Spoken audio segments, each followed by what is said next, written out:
那个沉坠啊，我曾经讲过，但是还想对你们做一个提醒，要去体会这个，要去体会，然后去用它。沉坠都是往下的，是吧？啊，沉坠都是往下的吗？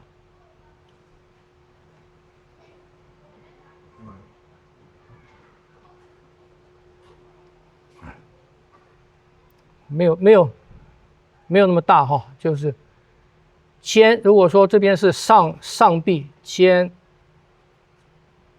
肘关节，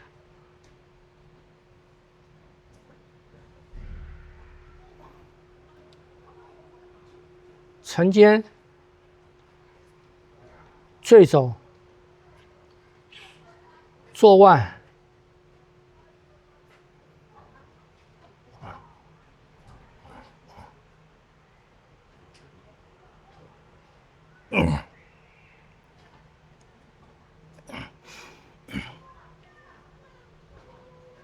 塌腰落胯。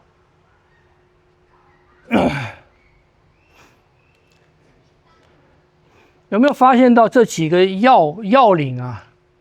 这几个要领啊，都是要我们把这个力量往下落，是吧？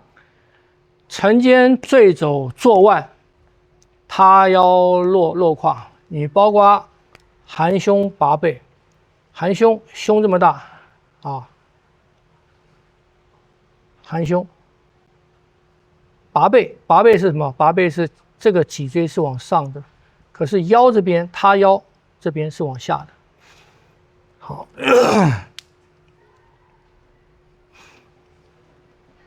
为什么要这样子？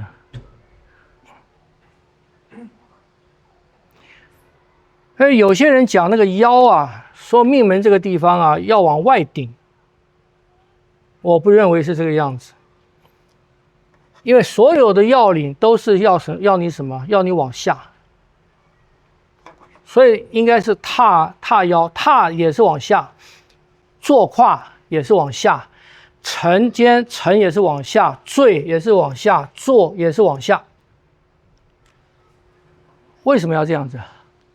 我们本来就往下啊，地在这边啊，重力那么大，我们本来就往下啊。为什么他不说起来，起来，起来？为什么要我们往下？啊？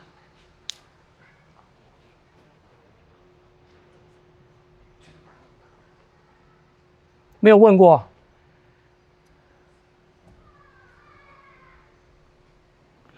沉肩坠肘坐腕塌腰落胯，气沉丹田，都是往下。我们本来就往下啊，为什么还要求我往下？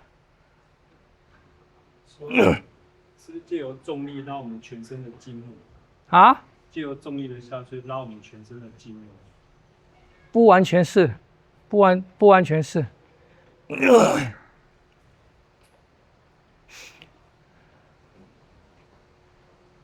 有一点意思，但是不完全是这个样子。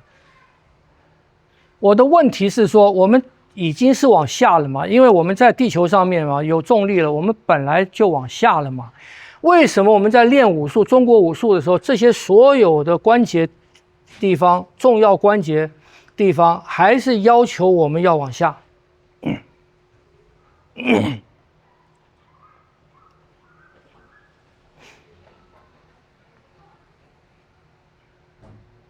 啊？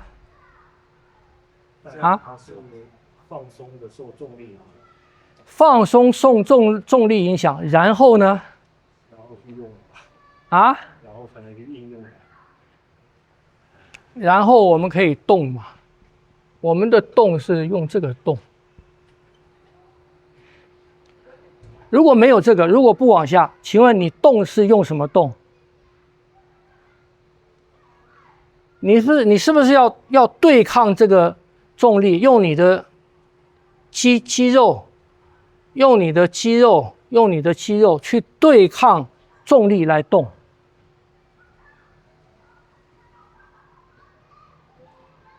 啊，是吧？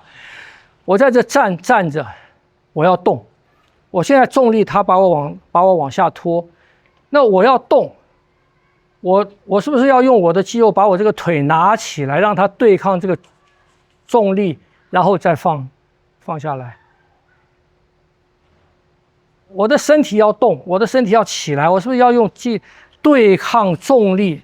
我要对抗重力，然后把我的身体弹跳起来。这是大部分的方式嘛？对抗重力的方式嘛？中国武术不是用这个方式，是用你让我往下，是吧？好，我就往下。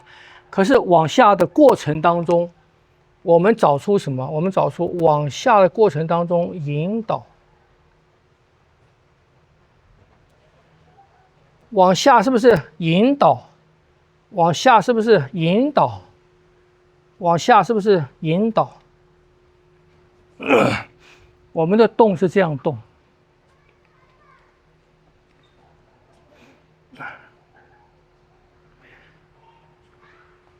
它沉坠，骨头不落，骨架不落，我的结构不落。可是我一沉坠的时候，它本来是应该这个样子的嘛。可是不是，我利用这个，因为我加入你嘛，我的落是不是就力量是不是就更大了？是不是这样子？你本来就把我往下拉，然后我跟着你往下啊，这个力量是不是更大？这个力量更大。当我往下的时候，我把你这个力量带走，我把你这个力量往下的力量带走，这样动。所以我们在做这个的时候，我讲你要注意这个，你要注意这个，要注意这个往下啪这个，往下啪这个，就是往下落走了，落走了，落走了，落走了，落起来了，落起来了，而不是落，这样子这个落就没意义了嘛。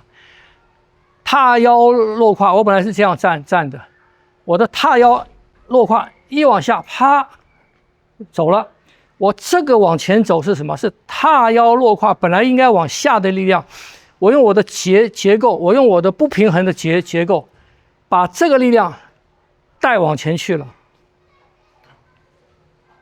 听不懂？我要往后，我往后，本来是这样子落的嘛，我把这个往下落的这个力量，用我不平衡的结构，比方我可以放到我的臀部，往下落，往后走了。我把这个往下用我臀部的不平衡的力量把它带走，或者我用胸落，本来应该这样落，而我一落的时候，我的胸，我的脊椎背往后。这个力量，啪，这个力量就被我带往后了。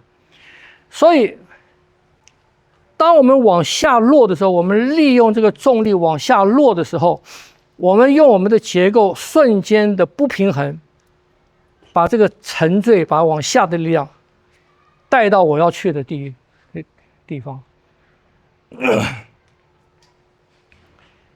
这就不是在跟他对抗了，而是利用他。这就我一直在强调的，中国武术到后来不是用你自己的力量去跟大自然做抗争，而是利用它。你请问那个人家说太极拳借力之力，应该就是指这个？对呀，不是单纯只说我蹬他有一个反作用。不是啊，那你的概念你还是在自己用力，在跟他对抗啊，是不是这样子？所以有的人说，脚下要有根，我碰到有说有根，他的脚心的根可以，他觉得可以接到地心去。说那你比树还厉害啊，那你就不要动了，是不是？人不是树啊，人是要动啊。那你为什么要有沉醉？一个最大的原因在这边，就是我们运动的方式是借助大自然的力来运动，就好像有风吹嘛，有风很大的风在吹嘛，你是借着风的力量，啪，借着风的力量在那边转，你还是跟风去对抗，是不是？借着风力啊。看不懂，很多都是借着风力嘛，利用风力，利用水力，武术是利用这个力。你就把这个我们看不到，可是你就要想象它是一个无数的这个力量，无数的随时存在的无数的这个力，作用在我们身上，无数的这个力，无数的这个力。那你要怎么办？你拿它没有办法。你拿它没办法，所以中国武术就发现了，我利用它，我不用我自己的力量去跟它对抗，因为你对抗不了，你练得再壮，你也对抗不了它。听不懂？这是一个基本的概念，这已经到哲学范围了。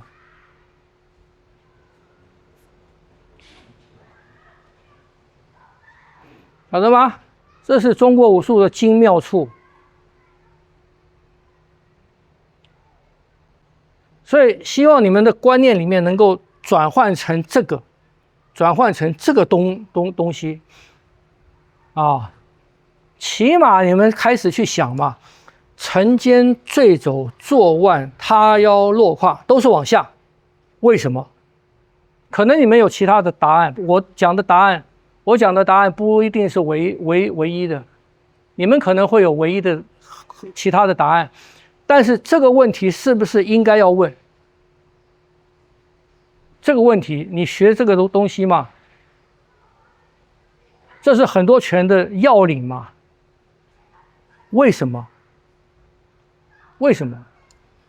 我们本来就往下了，为什么还要求我们再往下？这是不是要问？你们去问啊！所以练中国武术一定要你很多东西你要去思考，你要去问，你才能掌握到他为什么要这样做的原因。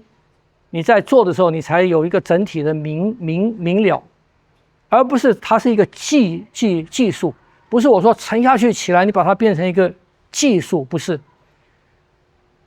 技术背后有逻辑，逻辑背后有理论。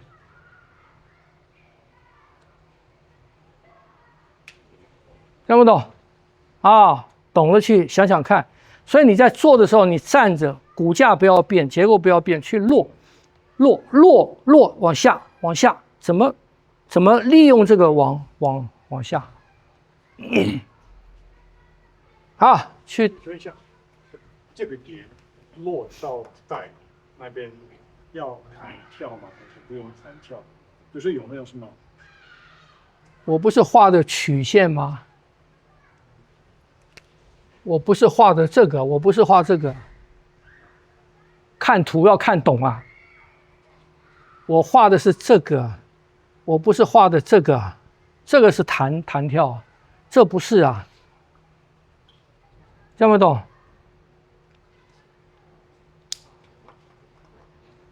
啊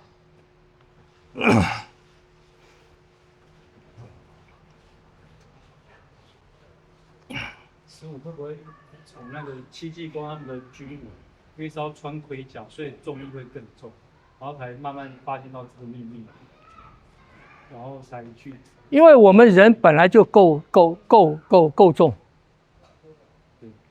我们人本来就够重嘛，这不是从戚继光啦，绝对不是从戚继光才开始发现的了。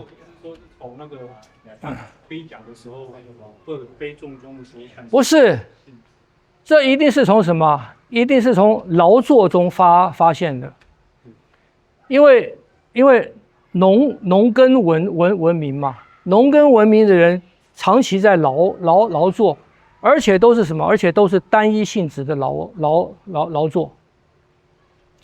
你每一年你种什么东西，你收什么东西，你用的工具是不是一样？你种的方式是不是一样？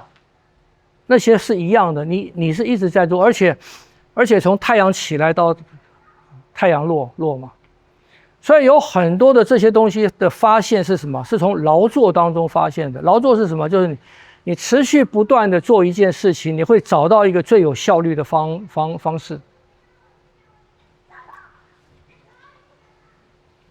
是吧？